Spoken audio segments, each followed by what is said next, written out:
बिस्मिल्लाहिर्रहमानिर्रहीम। अस्सलाम वालेकुम। नूरुल्लाह आपकी खिदमत में हाजिर है। इमरान खान और साबिक सदर आरिफ अलवी को फांसी दे दें, पीटीआई पर पाबंदी लगा दें, सब लोगों को अंदर कर दें, पुराने और नए नए नए बल्कि नए नए केसेस बना दें। क्या ये सब कुछ पॉसिबल होगा? क्या हुकूमत ये सब कुछ कर सकेगी? दूसरी तरफ इजलास होने थे, मियां नवाज शरीफ साहब से कुछ मीटिंगें तो होंगी है, लेकिन एक बड़ा इजलास होना था वो मुलतवी हो गया, वो लाहौर में होगा। और इजलास तो कौमी असम्बली और सेनेट का भी होना है, लेकिन इन सब से अहम एक और इजलास इलेक्शन कमीशन का है। वो कब होगा और उसमें वो क्या करेंगे?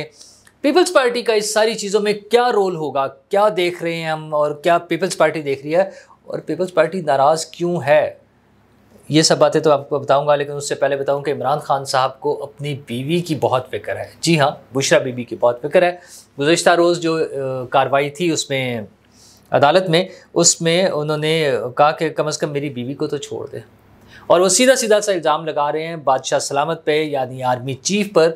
और बड़ा क्लियर कट उनका ख्याल ये है कि बादशाह सलामत का झगड़ा है उनकी बीवी से, वो उन्हें टारगेट कर रहे हैं। और उसकी वजह ये खुद जो खान साहब कह रहे हैं कि मैंने उन्हें हसास ओहदे से हटा दिया था।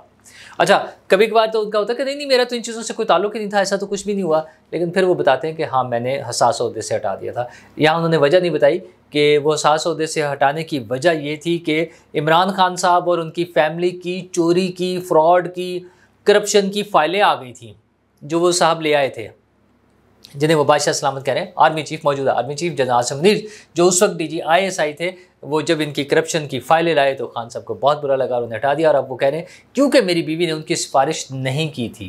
भाई जाहिर सी बात है, जिनकी चोरी पकड़ी गई थी उन्होंने तो सिफारिश नहीं करनी थी, सिफारिश की थी आपकी बीवी ने ही की थी। खान साहब, आपकी बीवी ने सिफारिश ये की होगी कि इनको फारिग करें, इनको निकालें, वरना तो हमारी चोरियाँ पकड़ी जाएंगी, और तो कोई मसला नहीं है। तो खान साहब उनका रोना धोना इस तरह से है। दूसरी तरफ वो उनका ये मसला है कि वो कह रहे हैं कि मेरी बीवी को तो छोड़ दें, बस मुझे अजियत देने के लिए मेरी बीवी को अंदर रखा हुआ है और किसी भी तरह इनको बाहर भेज दें। है केसेस हैं और वो पुराने वाला सेट तो उनके बकौल उनके पास है, अब तोशा खाना के नए केस बन गए हैं। खान साहब, ये कानूनी तरीक़ाकार जो है ये वही चाल बेढंगी जो पहले थी सो अब भी है। तो आपकी जब हुकूमत थी, इस चाल बेढंगी को ठीक करने की कोई कोशिश कर लेते, कोई तो ठीक करते। मैं जो चीज़ें हो रही हैं उसकी सपोर्ट नहीं कर रहा, मैं उसकी हिमायत नहीं कर रहा, लेकिन कहीं कोई एफर्ट भी तो नज़र आई होती चेंज करने की। अब जो हुकूमत भी करने जा रही है वो भी बड़ा अजीब। खैर, एक तो पहले वो सीटों वाली बात अगर हम कर लें, जो सीटें मिलने का अदालत की तरफ से फैसला आया है उस पर मुशावरतें चल रही हैं। मियां नवाज शरीफ साहब से CM और PM दोनों की मुलाकातें हुई हैं और एक बड़ा इजलास एक्सपेक्टेड था लाहौर में, मरी में पहले, लेकिन वो पोस्टपोन हो गया। शायद आशूरा के बाद वो लाहौर में हो, मियां साहब तशरीफ़ ले आएँ और यहाँ पर कोई बड़ा इजलास हो और उसमें फ़ैसला करेंगे कि कैसे करना है, क्या कौमी असम्बली और सेनेट के इजलास बुलाने हैं। सेनेट का तो अगले माह में एक्सपेक्टेड है, जो टेंटेटिव प्लान है इजलास, और कौमी असम्बली का भी इसी तरह। लेकिन क्या कोई हंगामी इजलास बुलाने हैं, क्या किया जा सकता है? अब हुकूमत के हाथ में कौन कौन से कार्ड्स हैं? वैसे तो वो एक शुगल में जैसे चल रहा होता है, तो सोशल मीडिया पे मैं देख रहा था कि नून लीग के पास अब आखिरी कार्ड जो रह गया, आखिरी जो पत्ता रह गया वो ताश का पत्ता है। अगरचे सियासत में ऐसा नहीं होता, सियासतदानों के पास बहुत सी ऑप्शंस होती हैं और बहुत से रास्ते खुले होते हैं, और नून लीग एक न सिर्फ वफाक में बल्कि पंजाब में भी उनकी हुकूमत है, बड़े एरिए पर उनकी हुकूमत है और उनकी अच्छी रूट्स हैं। अनपॉपुलर होना, सर्टेन इश्यूज़ पर हो जाना, महंगाई और बहुत सारी चीज़ें, ये वक्त के साथ साथ चीज़ें चलती रहती हैं, लेकिन बहरहाल उनकी एक अच्छी बड़ी बेस है। अगरचे अब उन्हें बहुत सी चीज़ें ख़तरे में नज़र आ रही हैं, तो क्या वो क्या ऑप्शंस उनके पास हैं जिनके वो प्लान करेंगे कि इजलास में करना क्या है, कौमी असम्बली और सेनेट के इजलास बुला के क्या आइन साजी या क्या कानून साजी कर सकते हैं। और इस हवाले से एक बड़ा इजलास तो अभी इलेक्शन कमीशन में भी बाकी है, जो कि 23 जुलाई को होना है, जिसमें फ़ैसला करना है कि क्या पीपल्स पाकिस्तान तहरीक इंसाफ बतौर जमात उसको तस्लीम कर लेंगे।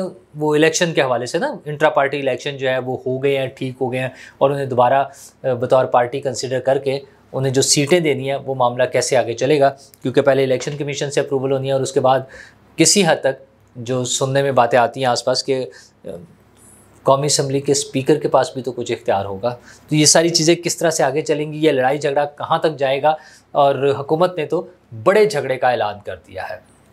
हुकूमत को आए 4 माह हो गए हुए हैं, लेकिन 4 माह से भी ज़्यादा हो गए हैं। मसला ये है कि अब हुकूमत को एहसास हो रहा है कि हमने सदर आरिफ अलवी, इमरान खान और कासिम सूरी पर आर्टिकल 6 का मुकदमा करना है। अब आर्टिकल 6 सज़ाए वो है गद्दारी का मुकदमा, और गद्दारी के मुकदमे में सज़ा जो है वो सज़ाए मौत हो सकती है। तो इमरान खान, साबिक सदर आरिफ अलवी और कासिम सूरी, इन तीनों पर, अच्छा ये तो वो याद है ना आपको, अप्रैल और वो पुरानी बातें हो गई हैं 22 की, जी तहरीक अदम एतमाद जब पेश हो रही थी उसको पेश नहीं करने दिया जा रहा था, उस पर वोटिंग होनी थी, उसको ख़त्म कर दिया गया था। वो सारी बातें जो है पुरानी बातें हो गई हैं। क्या अब हुकूमत ऐसा कर सकेगी? क्या ये मुनासिब टाइम है?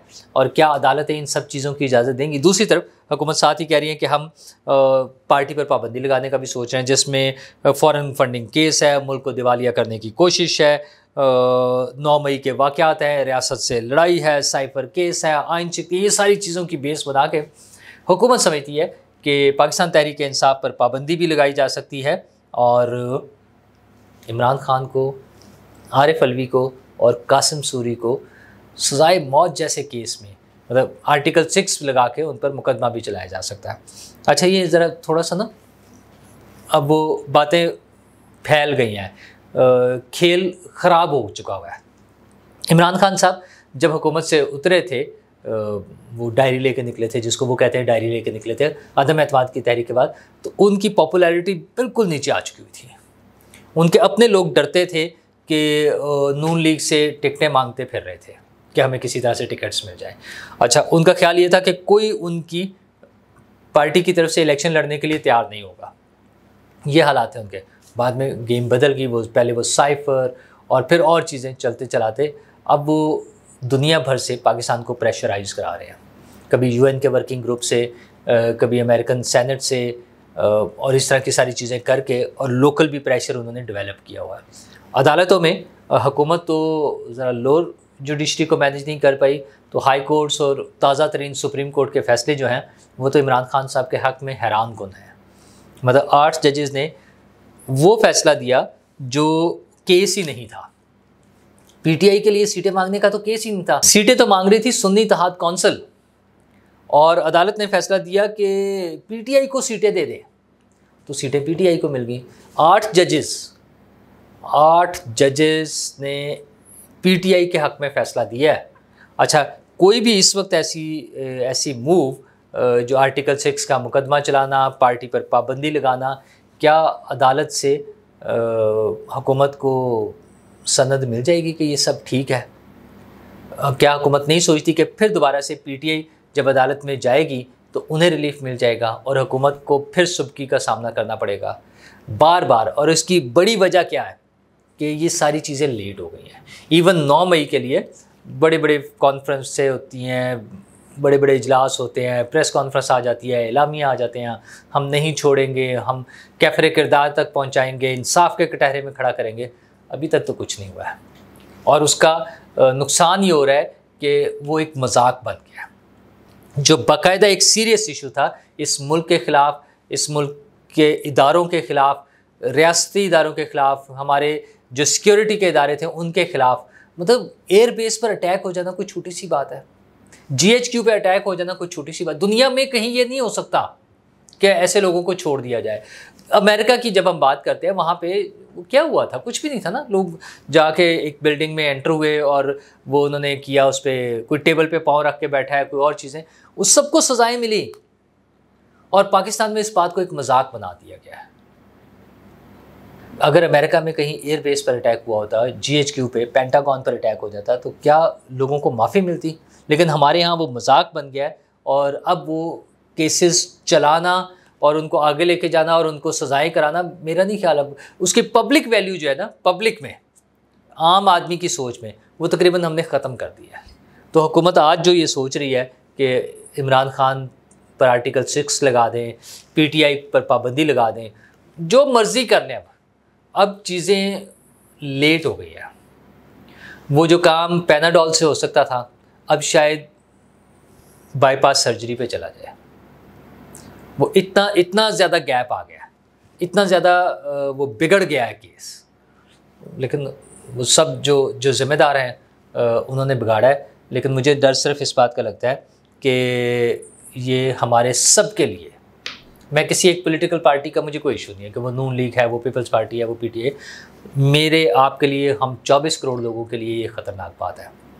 ये इंस्टेबिलिटी, ये अदम इस्तेहकाम जो है वो हमारी मईशत को तबाह किए जा रहा है।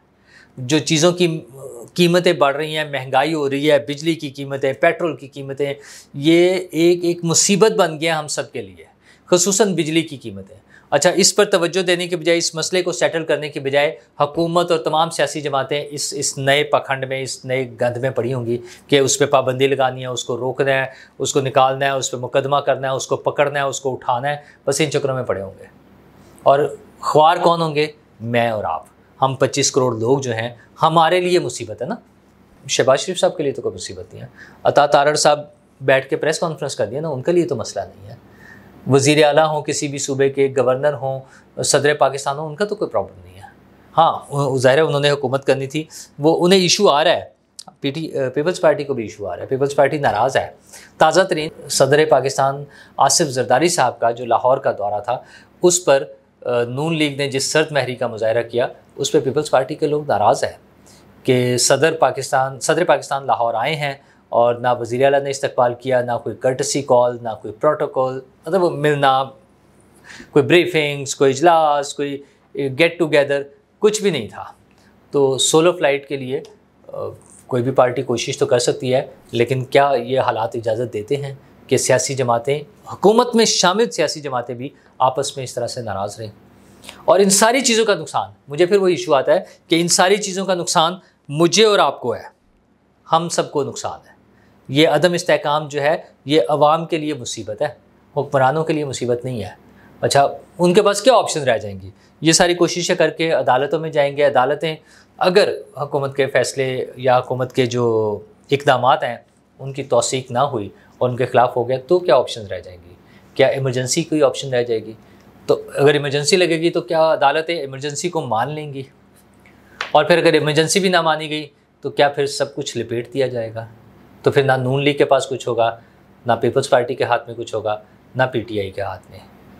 लेकिन मैं फिर कहूँगा कि मुझे परेशानी या मुझे फ़िक्र नून लीग की, पीपल्स पार्टी की या पीटीआई की नहीं है, मुझे तो हम सब की, आपकी, मेरी अपनी, हमारी फ़िक्र है। अल्लाह ताला हम सबको अपनी हिफाजत में रखे। शुक्रिया।